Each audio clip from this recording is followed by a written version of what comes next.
लिए तैयार नहीं है। यह सुनकर राजा को बहुत आश्चर्य हुआ।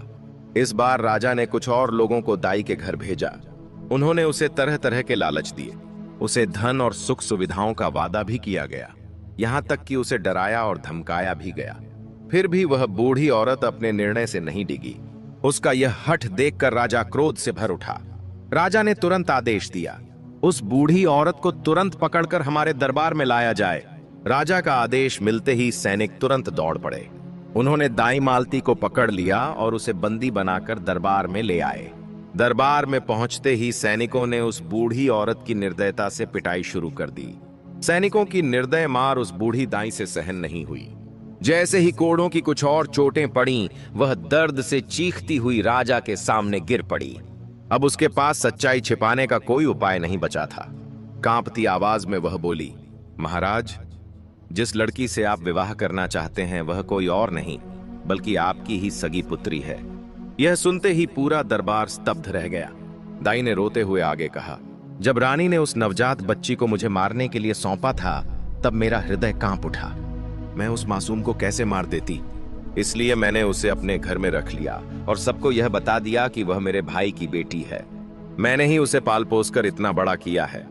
यदि आप अपनी ही बेटी से विवाह करेंगे तो यह बहुत बड़ा अधर्म और पाप होगा। दाई की यह बात सुनकर महाराज रणवीर अवाक रह गए। कुछ क्षणों तक वे वहीं खड़े रह गए, जैसे उनके पैरों तले जमीन खिसक गई हो। उन्होंने अपना माथा पकड़ लिया और मन ही मन सोचने लगे, हे प्रभु, मैं यह कितना बड़ा पाप करने जा रहा था। तुमने मुझे इतने बड़े अधर्म से बचा लिया। लेकिन उसी क्षण राजा के मन में क्रोध की अग्नि और भी प्रबल हो उठी। क्रोध में आकर उन्होंने तुरंत अपने पुत्र को दरबार में बुलवाया। राजकुमार अब जवान हो चुका था।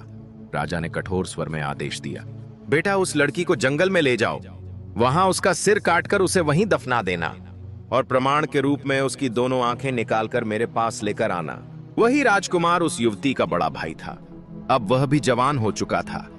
जब उसने अपने पिता का यह कठोर आदेश सुना तो उसका हृदय व्याकुल हो उठा। वह गहरे संकट में पड़ गया।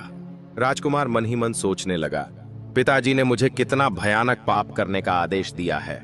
इतने वर्षों बाद मुझे मेरी बहन मिली है और अब मुझे ही उसके प्राण लेने होंगे।